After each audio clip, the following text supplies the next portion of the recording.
ஸ்ரீதேவி பூதேவி சமேதராக சால கிராம மாலை சூடி கையில் தங்க செங்கோலுடன் தன்னுடைய பக்தர்களின் தீராத வினைகளையெல்லாம் தீர்க்கும் ஸ்ரீ பிரசன்ன வெங்கடாச்சலபதி வீற்றிருக்கும் ஆலயம் திருச்சி சேலம் நெடுஞ்சாலையில் முசிறி வட்டத்தில் காவிரியின் வடகரையில் குணசீலம் எனும் தலத்தில் அமைந்துள்ளது.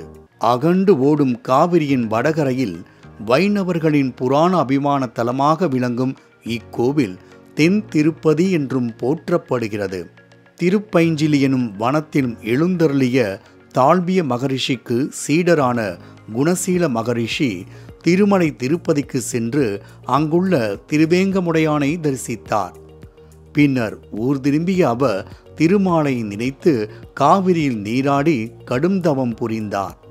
தவத்தின் பலனாக குணசீல மகரிஷியின் முன் அர்ச்சா அவதாரமாக தோன்றிய பெருமாள் சங்கு சக்கரம் சாட்டை தரித்தவராக, மோகினியும் கண்டு மோகிக்கும் மோகனனாக, திருமகளை மார்பில் தரித்தவராக, திவ்ய சொரூபராக காட்சியளித்தார்.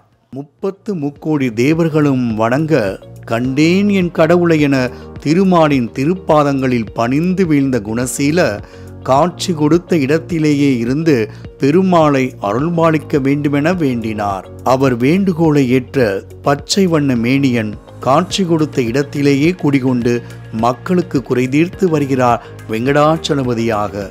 குணசீல மகரிஷியின் பெயரிலேயே உருவான குணசீலம் எனும் இந்த ஆலயத்தில் பெருமாள் சகசர நாம மாலையும் சாலக்கிராம மாலையோடும் காட்சி தருவதோடு மூலவரின் திருமுன்பில் உற்சவர் உபய நாச்சியார்களோடு காட்சியளிக்கின்றார். உட்திருச்சுற்றில் மிகவும் அருமையான வண்ண ஓவியங்கள் காணப்படும் நிலையில் அஷ்டலட்சுமிகளின் திருவுருவங்களும் செதுக்கப்பட்ட கதவுகளோடு கூடிய கண்ணாடி பள்ளியறையும், அதன் அருகே நரசிம்மமூர்த்தி தனது துணைவியாருடன் அமர்ந்துள்ள ஓவியமும் பார்ப்போரை பரவசப்படுத்துகிறது.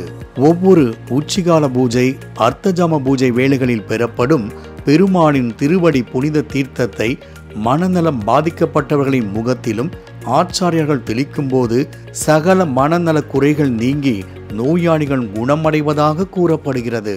அதேபோல ஒரு எந்திரத்தில் மந்திரம் எழுதி அதை பெருமாள் பாதத்தில் வைத்து வணங்கிய பிறகு அதை தாயத்தாக அணிந்து கொள்ளும் போது பக்தர்களுக்கு பில்லி சூனியம், நரம்பு சம்பந்தமான பிணிகள் மற்றும் தீராத வியாதிகளும் வெங்கடாச்சலபதி தீர்த்து வைப்பதாக பக்தர்கள் நம்பிக்கையோடு தெரிவிக்கின்றனர்.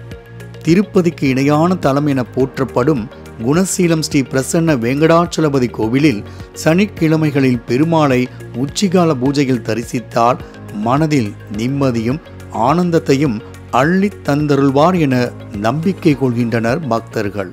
கோவிலின் அருகில் காவிரி நதியும் எதிர்ப்பக்கத்தில் பாப விநாச அருவியும் அமைந்துள்ள நிலையில் கோவில் முகப்பில் உள்ள தீபஸ்தம்பத்தில் ஆஞ்சநேயர் புடைப்புச் சிற்பமாக இருந்து பக்தர்களுக்கு மனோதைரியத்தை வழங்கி வருகிறார். கூர்ஜர தேசத்து இளவரசன் தேவதாசன் வாய் பேச முடியாத நிலையில் இக்கோவிலுக்கு வந்து பேசும் சக்தியை பெற்றான் என்பதால் வாய் பேச முடியாதவர்கள் இக்கோவிலுக்கு வந்து பெருமாளை தரிசனம் செய்தால் பேச்சுவன்மை பெற்றுவிடுவதாக கூறப்படுகிறது. மனநலம் பாதிக்கப்பட்டவர்களை 48 நாட்கள் கோவிலில் தங்க வைக்கும் சக்தி இக்கோவிலுக்கு உண்டு. மூலவருக்கு செய்யப்படும் பிரார்த்தனைகள் நோயாளிகளை குணப்படுத்துகின்றன. சிறிதான ஆலயம்தான் என்றாலும் கீர்த்தி பெரிதென்பதால் எல்லைகளற்ற கருணையையும் அருளையும் பொழியும் பெருமாளை வணங்க உலகெங்கிலும் இருந்து குணசீலத்திற்கு பக்தர்கள் வருகை தந்து வணங்குகின்றனர். குணசீலம் வெங்கடாச்சலபதியை கண்ணார தரிசித்து மனதார பிரார்த்தனை செய்து சகல ஐஸ்வர்யங்களோடு திகழ இக்கோவிலுக்கு செல்வோம், பெருமாளின் அருள் பெறுவோம். மாலை முரசு செய்திகளுக்காக முசிறியில் இருந்து செய்தியாளர் சுரேஷுடன் கலைமாமணி நந்தகுமார்.